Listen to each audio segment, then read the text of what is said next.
Salut bande de sgeg. Alors, tout d'abord, avant de commencer, je vais user d'un léger stratagème pour éviter la confusion dans cette vidéo. Vous n'êtes pas sans savoir que j'utilise cette image de Saitama pour incarner mon personnage, aka un bon sgeg comme on n'en fait plus. Du coup, ce fameux stratagème va s'établir de façon à ce que vous puissiez faire la différence entre mon personnage et les apparitions de Saitama. Et pour ce faire, il suffit d'une petite subtilité on ne peut plus particulière. Attention, tac. Voilà, avec ça, fini la confusion, c'est parti.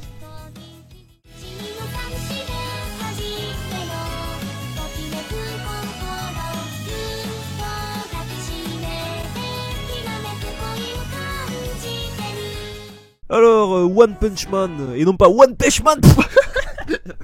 Pardon. Voilà un manga qui possède une histoire très particulière. Je ne parle pas de son scénario, bien qu'il est certes très particulier, mais de l'histoire de sa création.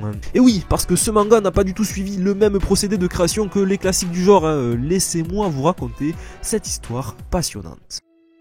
Il était une fois un jeune sgeg qui décida de devenir mangaka. Suite à cela naquit One Punch Man. Voilà, c'était cool, hein? Quoi? Bah ça va, j'ai pas que ça à foutre de vous raconter des histoires, hein. Eh, si vous êtes pas content, vous avez qu'à aller voir les vidéos de Paul et puis c'est tout. Merde. Donc, One Punch Man est un manga écrit par One et dessiné par notre maître à tous, j'ai nommé Yusuke Murata. Le mec il te dessine des planches tellement belles que t'as l'impression que les personnages ils vont sortir du livre. Ah bah c'est pas dans Hunter x Hunter qu'on va avoir droit à ça, hein. Oui, c'était totalement gratuit. Pour l'instant, le manga est seulement composé d'un peu plus d'une vingtaine de tomes. Par contre, les chapitres, eux, ils ont pas cherché à comprendre. Hein. Ils ont tracé leur route, c'est limite, ils ont pas abandonné les éditeurs comme un maître abandonne son chien sur l'autoroute. Ouais, j'avoue, c'est pas ma meilleure métaphore. Donc, comme vous le savez déjà, One Punch Man est un succès planétaire, hein. Il a eu droit à toutes les louanges, hein. Un coup de poing dans le shonen, il casse les codes du shonen, un ovni parmi les classiques du shonen. Sauf que bande de cons, One Punch Man c'est un seinen. Et oui, peu de gens le savent, hein, mais c'est un secret pour personne. Hein. C'est comme la future guerre civile aux États-Unis causée par les élections présidentielles, hein. C'est un secret pour personne. Ouais, au moment où j'écris ces lignes, les résultats sont toujours en contestation, peut-être que des fusillades ont déjà éclaté. Alors, suite à ce succès, le manga a eu droit à une adaptation animée d'une douzaine d'épisodes, réalisée par l'excellentissime studio Madhouse. Suite à cela, One Punch Man a encore plus explosé, et tout le monde en parlait, c'était le phénomène du moment, hein, jusqu'à la saison 2.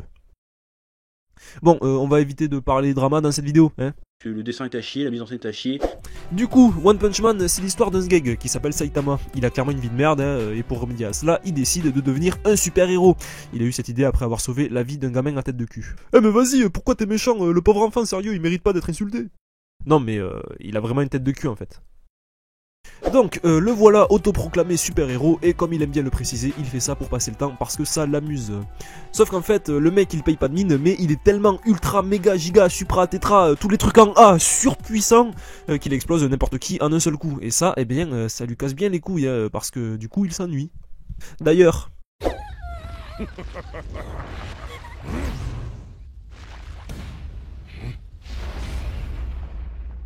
Désolé, mais à cette vitesse, la gamine, elle survit pas, mon pote.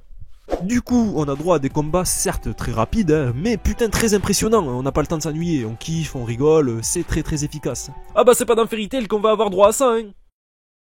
Oui, c'était totalement gratuit, encore. Donc on est tous d'accord sur le fait qu'avec son extrême puissance, Saitama pourrait faire tout ce qu'il veut, quand il veut, comme il le veut, où il le veut, pourquoi il le veut, avec qui il le veut, peu importe si sa mère le veut, vas-y gros fais un vœu, mec tu veux des œufs, salut je m'appelle Mathieu, ferme ta gueule sinon je te crève les yeux. Pardon. Mais au lieu de devenir le maître du monde, il pète un câble parce qu'il a raté le jour des promotions sur les fruits et légumes. Ouais, on est face à un mec complètement débile. Sauf qu'en fait, on sait pas, parce que parfois il va avoir des espèces d'élan de génie, et d'autres fois, bah il est con quoi. Mais bon, après ça va, il est pas plus con qu'un couple de youtubeurs qui font une parodie de rupture en clips musicaux juste pour faire le buzz. Donc, après avoir enchaîné quelques exploits, un cyborg devient son disciple pour devenir plus puissant, aka Genos, un type qui a pour but de se venger d'un autre cyborg et qui... Attends. Un cyborg qui veut devenir plus puissant en devenant le disciple d'un humain. Ok. Comme vous l'avez compris, ce manga est blindé d'humour, hein. D'ailleurs, ça me fait penser à un truc qui me fait rire, c'est que souvent les personnages, quand ils comprennent pas un truc, ils disent « niais ».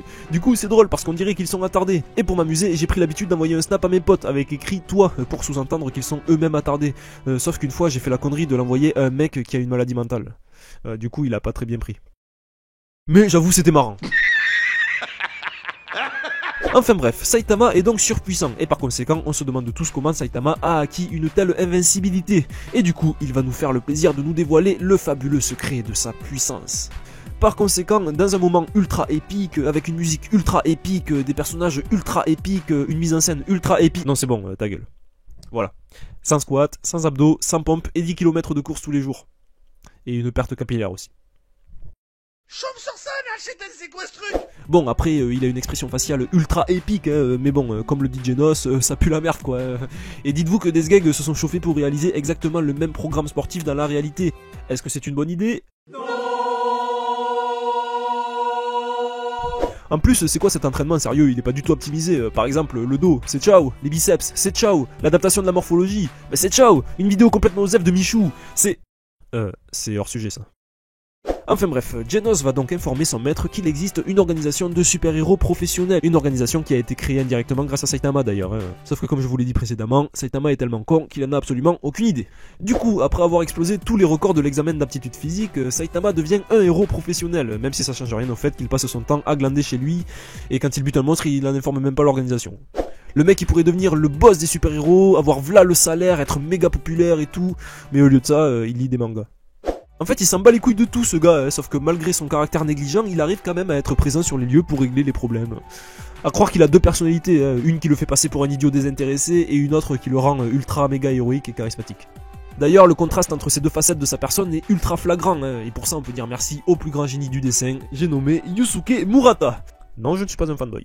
Non mais en même temps, attendez, petite parenthèse, hein. En même temps, même l'animation est d'une qualité incroyable, hein. On ressent toute la puissance du mec dès qu'il passe en mode vénère. Hein. Ah bah c'est pas dans Seven Deadly Sins qu'on va avoir droit à ça, hein. Oui, c'était totalement gratuit, encore une fois. Donc on suit à présent le quotidien d'un héros professionnel qui du coup croise la route d'autres héros ainsi que v'là les monstres à buter. Et c'est à cet instant qu'on comprend que l'auteur ne se prend pas du tout la tête pour donner des noms à ses personnages. Attention, petite compile, c'est parti. Roulette, Rider, Dynamite Man, Éclair au Max, Vaximan, Atomic Samouraï, Scaravageur, Craboteur, beau gosse masqué, Moustache chute pris prisonnier, Sonic le foudroyant, chienne garde-man. Et le pseudo de Saitama, c'est le chauve capé. Voilà.